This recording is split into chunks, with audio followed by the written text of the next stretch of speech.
addition to those. Hey, what's up now? Let's get it, man. Billy Badass Butter TV. And I'm here right now. We're going to let CBS News explain just a tad bit of the new, it's not even new.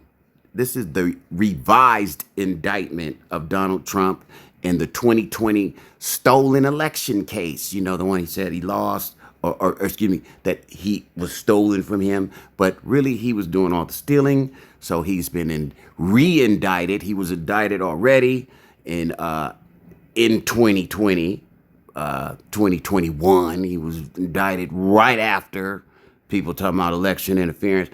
Listen, they was on his ass as soon as he committed the crime.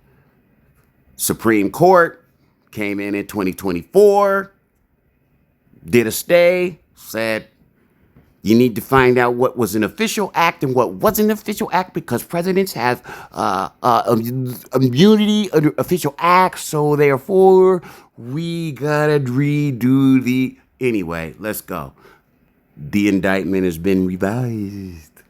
Here in Washington, a federal judge has unsealed new evidence in former President Trump's 2020 election interference case.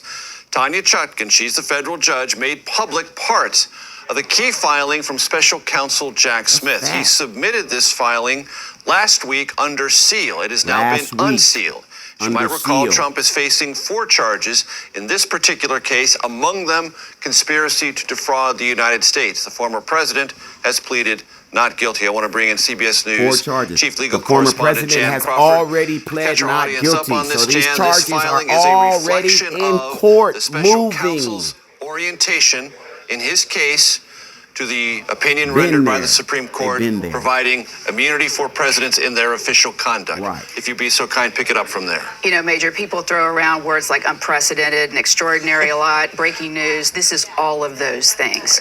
It is a 165-page, let's be precise, filing dropped today that provides new factual details about President Trump's alleged efforts to overturn the January 6th election in 2020, complete with grand jury testimony that we've never seen before. Complete with grand jury testimony. His arguments, Jack Smith's arguments, for why Trump is not immune from prosecution in the wake of that Supreme Court decision. So this, when you kind of step back and start analyzing all the things in this filing, it is extraordinary. It is unprecedented because on page after page, much of this we knew, and some of it from the House committee, but there is new information in here, including dramatic scenes where an aide bursts into the room where President Trump is sitting to tell him that they've taken Mike Pence to a secure location, and the president turns around, according to grand jury testimony, and says, "So what?"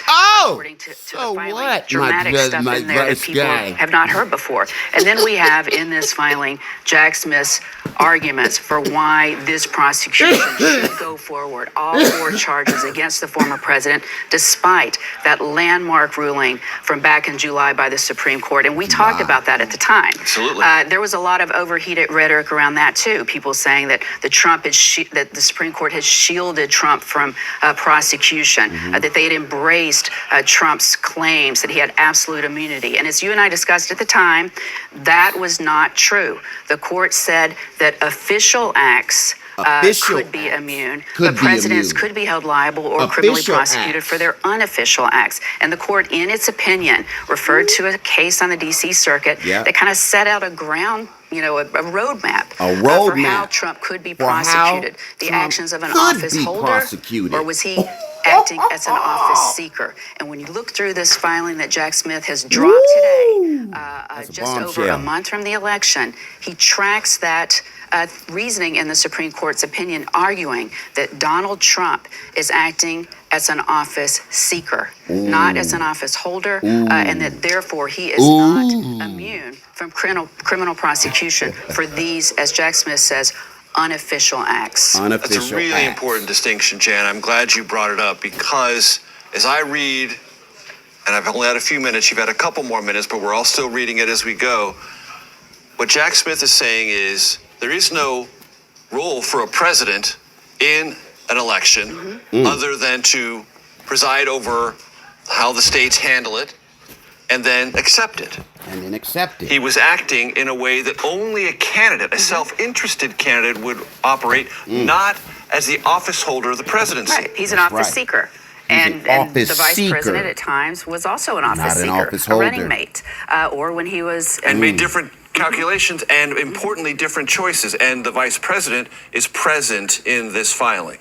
Absolutely, and that was a big question because the court did flag that the vice president some of those communications. The Supreme Court did flag that some of those communications with the vice president may be considered official. And but Mark again, Meadows, and too? Jack Smith did narrow some of that original indictment. But again, in these pieces of evidence that he puts forward to bolster these 4 charges against former President Trump, he is arguing that even Vice President Pence was acting either as a running mate, as a candidate, or as someone who is president of the Senate. And Trump had no role in that.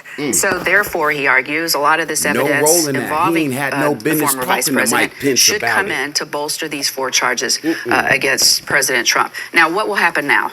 Okay? We got an election just over a month away, right? And so now former President Trump is going to file his papers, which of course he's going to say this is not true, or this is official, this is immunity. Then all that paperwork, and then Smith can reply again, and then all that paperwork is due by the end of the month. October 29th, I think, is the deadline. And then Jacqueline will sit down and make her decisions. So we're not going to have a decision for the election. Here, let's get into it's going to take some time. If Trump wins, presumably this prosecution is over. Let's see if they read a little bit from the indictment. That's the meaning of this video. That's the POV, the point of this video. Let's see. Boom. Let's see. There we go. Let's see. What Vice President Pence did, knew, and suggested to President Trump in those fateful days. Good to be with you, Major. Over the past 2 years, I've spoken with witnesses who are close to former President Donald Trump, the lawyers who were close to Trump in those final days of the Trump administration, and the Pence people, in particular, based on our reporting at CBS News, have become crucial witnesses for prosecution as they look to build this case for the Justice Department and Special Counsel Jack Smith. What they have found is what they believe to be an alleged criminal conspiracy to weaponize the vice president and the vice presidency against the United States to put forward fraudulent claims about the election and ultimately hold Trump in the White House. At first blush, it seems like a scheme that could never have happened in the United States. But Jack Smith is saying not only did it unfold in rapid force on January 6, 2021, but based on testimony and documents he's accrued throughout this investigation, he believes Trump was masterminding this conspiracy, what he calls crimes, to use Pence as a way to overturn the election by walking away from the electorate and calling for alternate electors to come forward in the states. And what Jack Smith does is he builds upon what the January 6th committee does. Previous reporting has revealed that so many lawyers around Trump were telling him, you can do this, but others were saying you can't. And that statement of lawyers saying you can't do this is very important as Jack Smith moves ahead, because it's not just like Trump was listening to legal counsel. What we have found is that Trump seized on this idea that he could stay in power by using Pence. John Eastman, the conservative lawyer, wrote a memo that Bob Woodward and I uncovered that detailed how Trump could do this in Eastman's view. Pence's lawyer said this is not legal. Pence said, I can't do it, it's unconstitutional. Trump was not persuaded. He went forward with his relentless effort to stay in power. Nancy, I want to bring you into this conversation because, as we all remember, as the vice presidential debate reached its conclusion last night, there was a sizable moment of political drama. Governor Tim Walz asked J.D. Vance, who won the 2020 election? Did Trump lose? J.D. Vance said, I'm only focused on the future. Governor Walz said, that's a damning non-answer. This all is part of this larger national conversation, made more vivid in part by the new revelations in Jack Smith's filing unsealed today. Right, and that moment from the debate last night is already appearing in Harris ads across the country today, Major, and it feeds into a larger argument that the Harris campaign has been making, we're going to stop it there for purposes in the POV of this video. There you have it.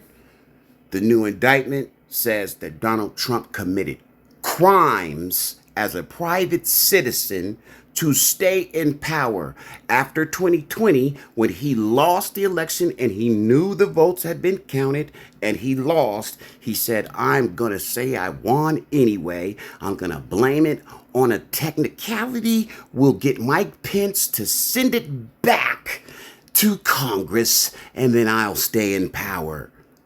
That was what they called the 42 sweep, y'all. And now the chickens is coming home to roost.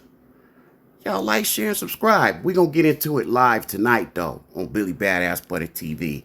We're going to get into the new Trump, the revised indictment, and we're going to also get into the Mesa County clerk from Colorado who was just sentenced in her case of taking the voting machines and like Trump told her to.